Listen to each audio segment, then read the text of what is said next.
apa pelayanan.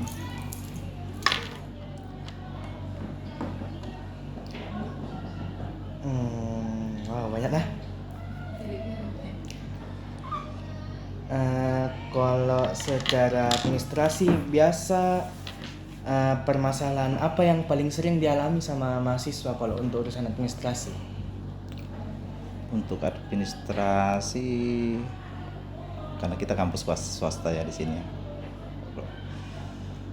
Mereka kadang tidak bisa mengerti dengan biasa menyalahgunakan tentang kebijakan. Ya, Contoh, mahasiswanya itu kadang tidak paham tentang belanja mata kuliah KRS, karena mereka kan paket KRS. Nah, kadang yang menjadi kebijakan di sini itu karena saking bijaknya kami di segi keuangan. Kalau kita kan di negeri mungkin tidak bisa ambil mata kuliah, belanja mata kuliah kalau tidak selesaikan administrasi keuangan dalam artian pembayaran. Nah, kalau kita di sini bijak, kadang pembayaran itu nanti ditagih pada saat dia mau masuk ujian. Dan dia kadang ngurus KRS-nya itu pada saat mulai perkuliahan baru ngurus KRS. Jadi kadang kebijakan itu disalah artikan sama mereka. Akhirnya dia tidak paham bahwa dari segi pengadministrasian bahwa belanja mata kuliah itu istilahnya adalah belanja dulu mata kuliahnya baru konsumsi mata kuliahnya. Nah, itu ya dari segi administrasi. jadi biasanya berarti kayak mahasiswa kayak masuk di kampus baru dia belanja mata kuliahnya. Kami bijak di situ. Mungkin karena swasta itu kan harapannya cuma di situ dari mahasiswa itu.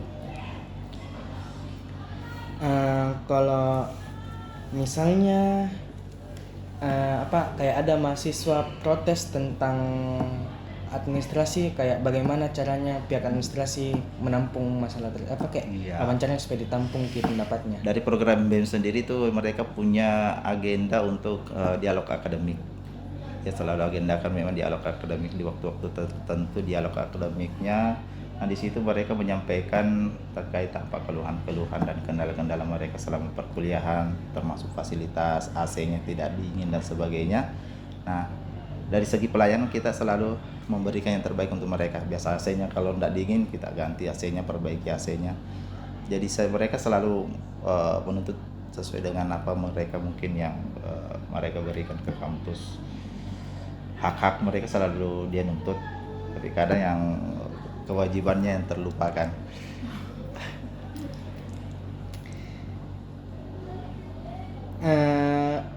Bagaimana caranya pengurus kampus bisa bekerja sama dengan mahasiswa supaya tidak ada terjadi maladministrasi?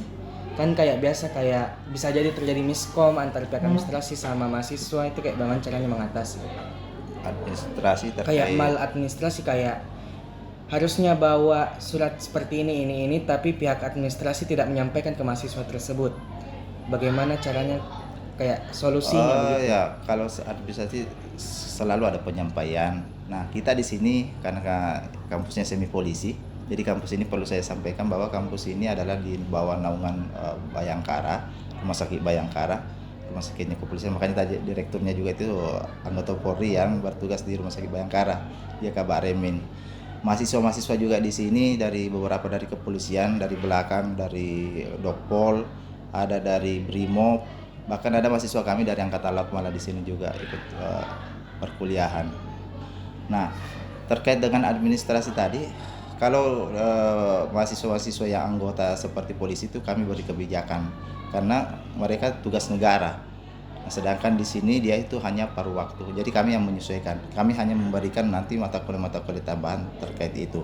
Nah, terkait tertib administrasinya itu selalu kita sampaikan melalui entah melalui dengan skema gambar-gambar yang kita tempel, melalui web yang mereka sendiri untuk pencetakan KRS-nya secara online, di situ disampaikan. Nah, kita juga di sini ada apel siang, dan itu yang agak unik dan aneh di kami, ada apel siang jam 1 siang mereka apel untuk melatih kedisiplinannya. Dan secara bergantian mahasiswanya ngambil apel di situ. Dia belajar di situ bagaimana berbicara di depan umum. Melalui apel itulah segala informasi tentang administrasi itu semua disampaikan, tata caranya dan sebagainya, baik dari mahasiswa maupun dari staf maupun dari direktur langsung yang memberikan pengarahan melalui apel itu. Jadi informasi tentang administrasi supaya dia tertib administrasi itu disampaikan melalui itu. Oke. Kalau misalnya terjadi keterbatasan finansial atau tenaga, apa yang biasanya kampus lakukan?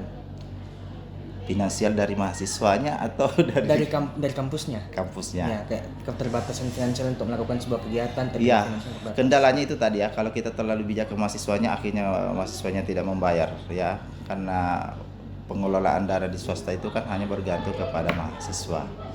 Jadi sistem efisiensi itu yang kita lakukan, sistem efisiensi, dan juga berdampak tetap kami memberikan penekanan kepada mahasiswanya, mengingatkan kewajibannya untuk tetap patuh pada kewajiban, karena itu akan berdampak kepada kampusnya. Dan saya kira kami sudah sangat bijak kepada mahasiswa dalam hal kan yang biasa menjadi kendala itu adalah administrasi keuangan. Banyak juga sih sebanyak mahasiswa yang terkendala dengan administrasi, dalam artian dia dalam pembiayaan dia sanggup, tapi memang mahasiswanya malas. Nah, kita kalau administrasi tentang kehadiran, kalau ada mahasiswa yang malas, dan mungkin baru kami yang punya kampus swasta mendidik mahasiswanya itu masih seperti anak SMA, karena kami punya grup orang tua mahasiswa malah. Jadi kalau ada yang terlambat, biasa fotonya dipoto mahasiswa pada saat apel kelas ini dipoto. Oh, enggak ada anakku di situ ya. Kemana anaknya? Bahkan biasa kami kalau ada, memang kami itu bercita-cita supaya mahasiswa itu berapa yang masuk itu juga yang selesai.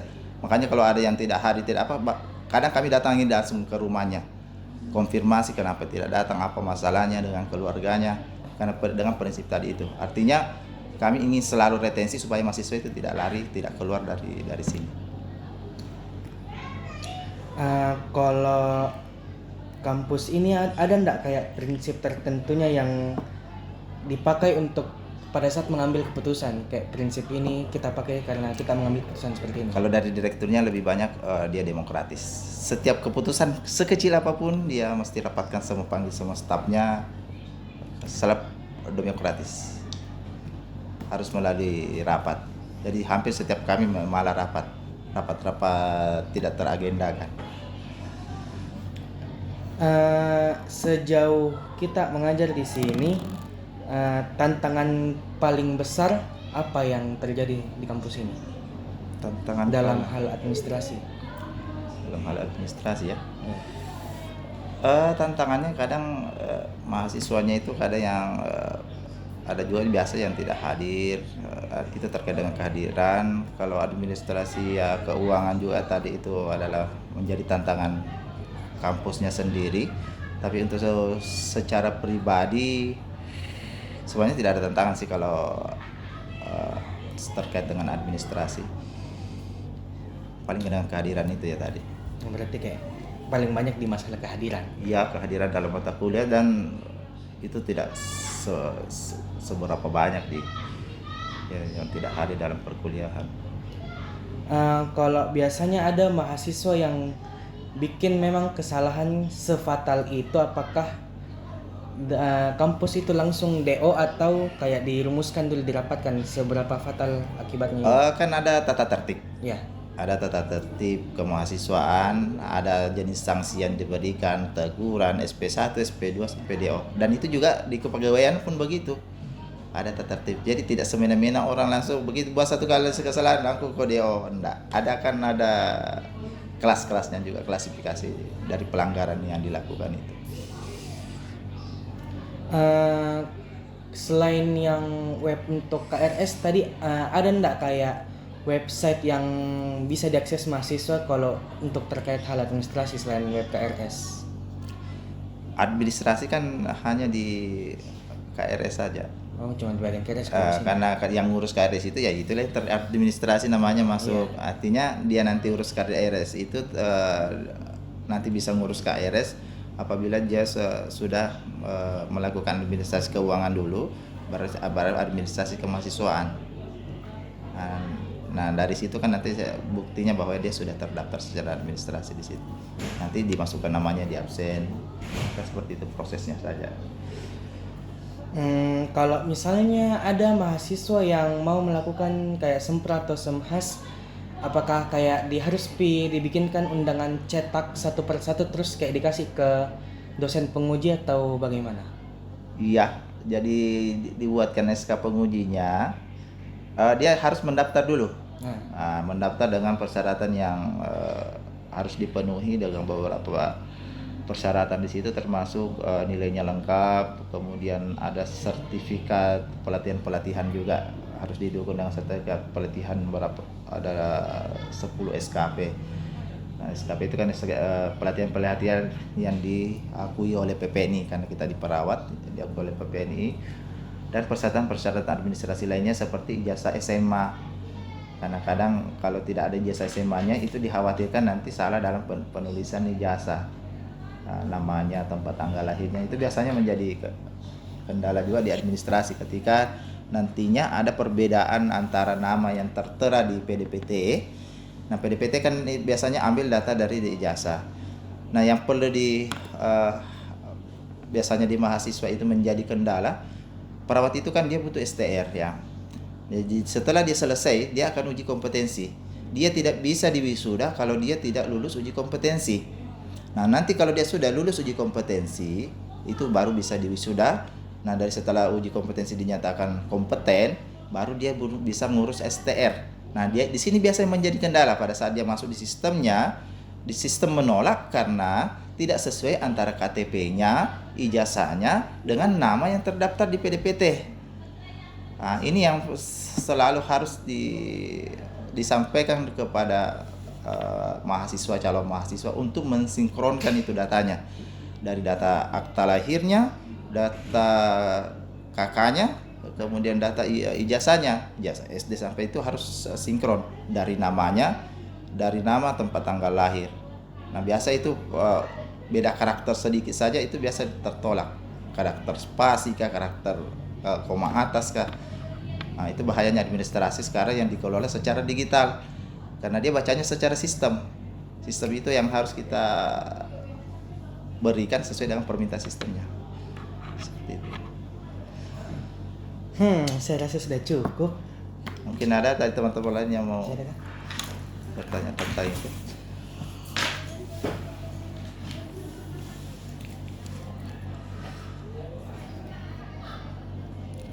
Saya kelas 1 itu di UMI. Satu keperawatan di UMI selesai 2010. S2 di Unhas, ilmu mikrobiologi. 2013 saya masuk, kemudian ambil S3 di ilmu kedokteran di Unhas juga 2016. Tapi sampai sekarang belum selesai. Banyak faktor yang terkait dengan administrasi juga. Jadi kadang administrasi itu juga menjadi hambatan kita untuk selesai dalam pencapaian. Kadang yang menjadi faktor juga adalah faktor sinisme ya biasanya. Kalau ada yang dari dosennya, dari apanya yang tidak ada sinis dengan mahasiswanya, biasa akan menghambat dalam hal administrasi. Maksudnya administrasi itu penyelesaian dalam tahapan-tahapan atau etapa-etapa yang akan kita lakukan pada saat perkuliahan itu. Jadi artinya kadang satu orang dengan anggaplah pribadi ini dengan pribadi ini ada yang cepat selesai, ada yang lambat selesai.